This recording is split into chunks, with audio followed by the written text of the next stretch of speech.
15 ದಿನದಿಂದ ಹೇಳ್ತಿದ್ದ ನಮ್ಮನ್ನ ದೇವಸ್ಥಾನಕ್ಕೆ ಹೋಗೋಣ, ಮಂತ್ರಾಲಯಕ್ಕೆ ದೇವಸ್ಥಾನಕ್ಕೆ ಹೋಗೋಣ ಅಂತ. ಅಂತೂ ಇವತ್ತು ಕರ್ಕೊಂಡು ಹೊಂಟ ನನ್ನ.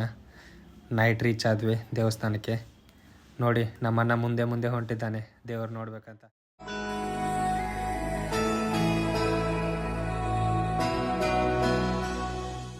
ಅಂತೂ ಇಂತೂ ರಾಯರ ಹತ್ರ ಬಂದ್ವಿ.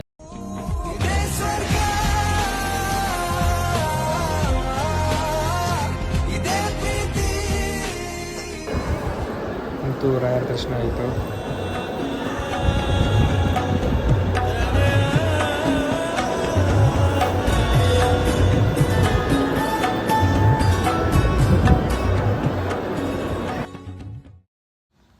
ನಾನು ನಮ್ಮನ್ನ ಅನ್ನ ಪ್ರಸಾದಕ್ಕೆ ಹೊಂಟಿದ್ವಿ. ಅದೇ ಥರ ನಮ್ಮಣ್ಣನಿಗೆ ನಾನು ಕಾಮಿಡಿ ಮಾಡ್ತಾ ಹೊಂಟಿದ್ದೆ.